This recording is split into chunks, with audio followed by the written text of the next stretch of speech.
Amy's over with Ivanka Trump. Yeah, good morning, guys. And Ivanka joined her father overnight to roll out a new child care proposal guaranteeing maternity leave for new mothers. The plan could help widen Trump's appeal with women voters. And here's what Ivanka had to say about it. This is not a woman's issue. It's a family issue.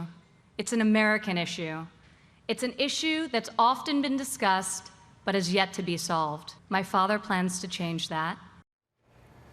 Ivanka Trump joins us now after that announcement last night. And Ivanka, at the center of this plan, 6 weeks guaranteed paid maternity leave for mothers across the U.S. workforce. Did it take any convincing? No, it's long overdue, and we're very excited. And that's one component of a much larger plan dealing with one of the biggest issues in our country, which is the inaffordable, inaccessible child care system that we currently have in place that's failing American families. So now child care is actually the single greatest household expense in much of the country, exceeding even the cost of housing. So a lot of people don't realize this, but families with young children, especially before they get into the school system, really need relief. So we had a very comprehensive plan for how to make childcare more affordable, more accessible, create more optionality by regulation reduction and creating a more dynamic childcare market. So we were very excited about it, and obviously the maternity leave component is one component that I feel very strongly about and I think is long overdue in this country. The Clinton campaign quick to pounce on it, saying that it wasn't good enough,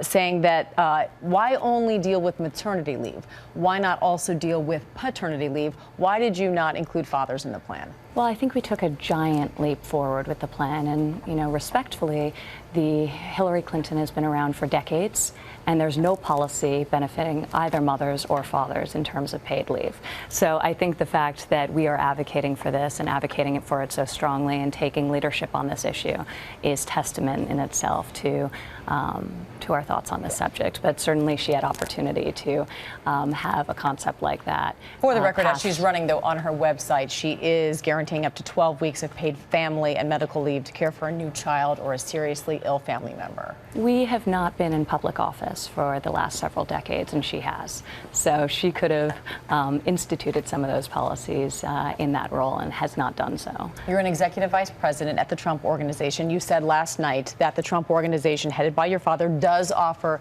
paid maternity leave for its employees. Is that for all of the thousands of employees of your father? It is, and also adoption leave. So it's a great thing. And at my own business, since inception, I've offered 8 weeks paid leave. Only 10% of American companies offer that benefit, so it is quite unique. And this policy is to encourage more companies and to encourage all Americans to be able to get the benefit of it, should they be new mothers, because it's so critical and so important. I'll go a step further in my own business. I also offer flexible hours.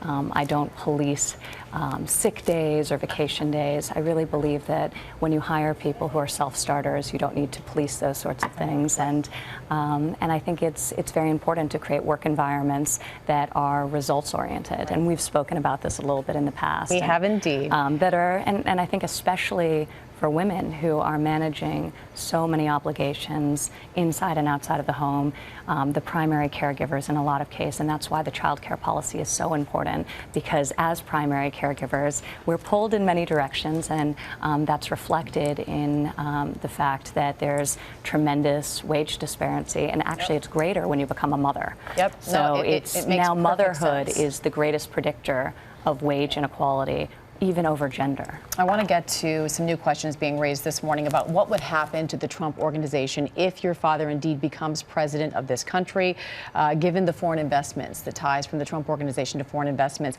What will you and your family do to prevent any potential conflicts of interest? There's something so much bigger than our business at stake, and that's the future of this country. As a private business, we can make decisions that are not in our best interest. We're not beholden to anyone, to shareholders. We can say, you know what, we're going to do less deals. We're not going to do that deal, even though it's a fine deal, it's economically reasonable, because it could create a conflict of interest, and we'll act incredibly responsibly. My father already said that he would put the company into a blind trust, and it would be run by us. So he's been very articulate on that fact and outspoken. But this is so much bigger than another deal, and we all recognize that. The candidates' health have become a big issue here in the campaign, especially given the events on Sunday with Hillary Clinton. He told our David Miro that he might release more of his medical information. Your father, I understand that you and your father may be going on Dr. Oz later today to discuss your father's health. Can you tell us what he's prepared to release later today? I cannot. I'll allow him to release it when he does, but I will tell you that the strength, the stamina that is required of what he does every day is unbelievable. And I was out on the campaign trail with him for one day yesterday, and I need this coffee in the morning. So he does this every day, and he's been doing it for over a year. Nothing surprising in what he'll be releasing. His health is unbelievable. So I should be so lucky to keep his schedule these days. All right, Ivanka Trump, as always, we appreciate your time this morning. Thank you. Thank you for having me.